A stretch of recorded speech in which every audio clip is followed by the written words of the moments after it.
27 years, I dreamt of you. I craved you. Oh, I missed you. Waiting for this very moment. Time to flow. In my preparation for the role the first time, I applied all these sort of crazy psychology to the character. There's a lot of scenes with Pennywise where it's just a physicality or a very technical thing.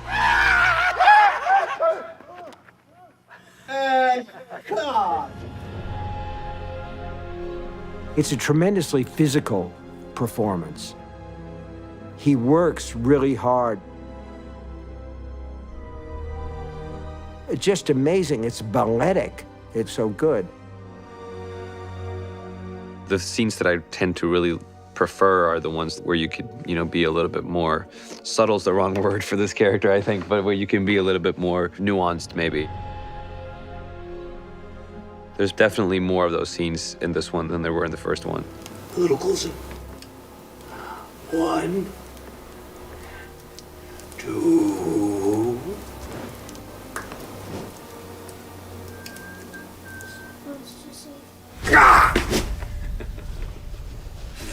You okay?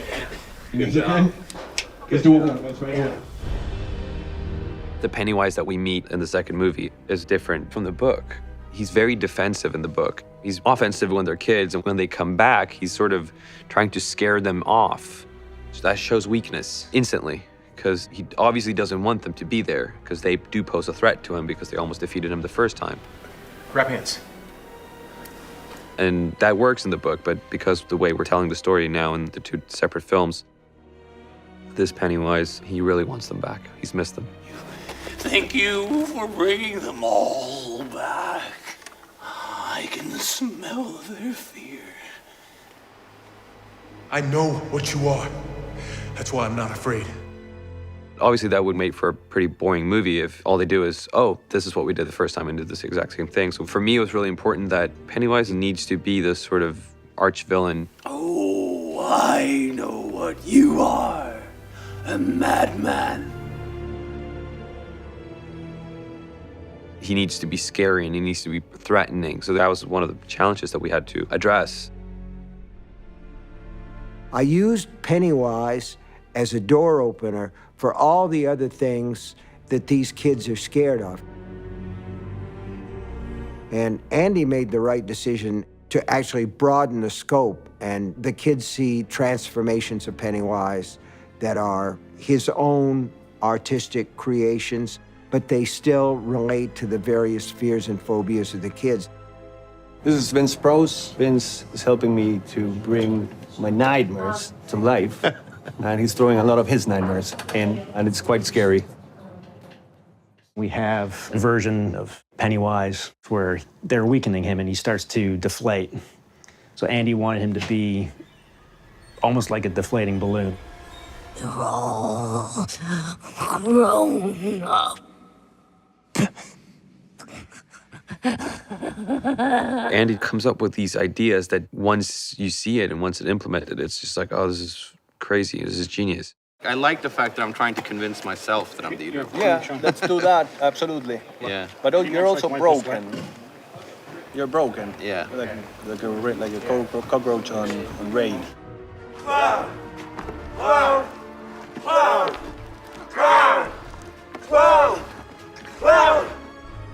The idea was to get a small child to play the body part of Bill. And then we had a replica of the kid's body. And that was known as Pancake Head. This is what is known in Stephen King's universe as the ritual of Chud. And the ritual of Chud is when you staple intergalactic entity's head to a piece of volcanic... Just like that. It worked. Finally, he becomes the spider.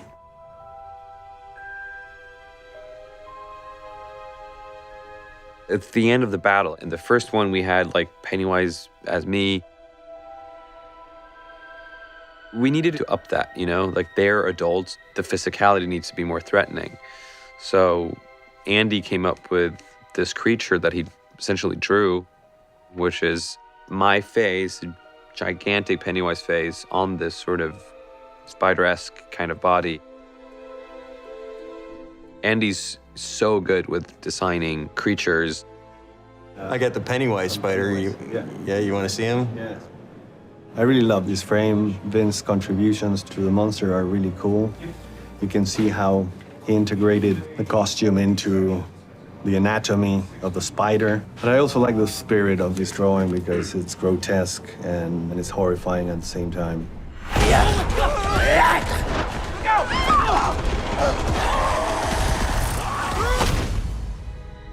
Now you're the one who's afraid. At the end of the first movie, Pennywise for the first time feels fear himself. And that's why his last line in the movie is fear. It's him realizing what that feeling is. Fear.